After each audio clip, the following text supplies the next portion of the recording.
Welcome back. This is part 9 of a 10-part series, Corey Wayne's 3% Man, and why this is the most overrated dating book of all time.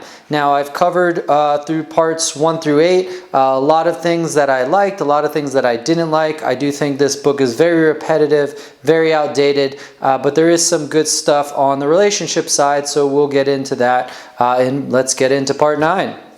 He talks about being a mystery. That is cool. You know, women do like a mysterious man, but it is overdone and unnecessary in a lot of ways. You want to be a high value man with a little bit of mystery, so you don't want to overdo that. You know, he comes from a failed marriage. I think he probably learned a lot from that and about communication. But if he's dating single moms and he's been married a few times or one time even, I think that he may not be the best, arbiter of knowledge on this subject, especially when this book was written so many years ago and it doesn't seem to have been updated. So a few good things he does talk about. He says don't buy women gifts. I do agree with that. That's almost like trying to buy their love. You want to reserve gifts for women you're already in an exclusive relationship with. Take your time to escalate to sex. I do agree with that. Women like foreplay. He mentions 2 steps forward, 1 step back. I don't know that you have to do that, but it is good to go at her pace. He mentions strapping on a love glove. I did think that was funny. This book is very old, so I think that's, part of the stuff that comes into play. As a problem is he's telling people and is, still promoting this book that mentions emailing with women, calling women.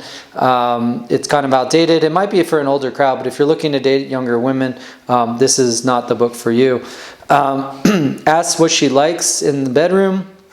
I do think this can be helpful, but I do think that women don't just want you being like, hey, what should I do now in the bedroom? What you really should be doing is honing your skills as a man in the bedroom, doing what you do. If it's painful for her, it's not working for her, that'll be a good time to switch gears and maybe ask her. I think that's okay. But she wants you to try first. She doesn't want to explain it to you without you trying or at least getting most of the way there.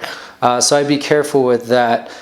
Just get better in general. You should have a base level of skill for sure. Wait for women to indicate her wanting to get married. Yes, the women want to lock you down. You shouldn't be the one trying to push her into marriage. That's a negative signal, whereas men want to date lots of women. Women want to date one man. So a man that wants just one woman is signaling to that woman that he's not in high demand. So let her lock you down. Let her be the one to try and get you to marry her, and then ask her to marry you when she wants you to do it.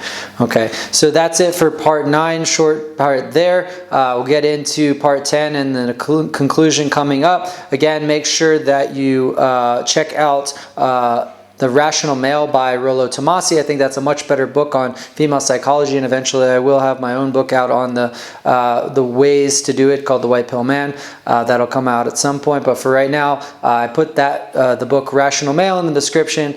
Make sure you like and subscribe, and stay tuned for the exciting conclusion, part 10, and I'll see you over there.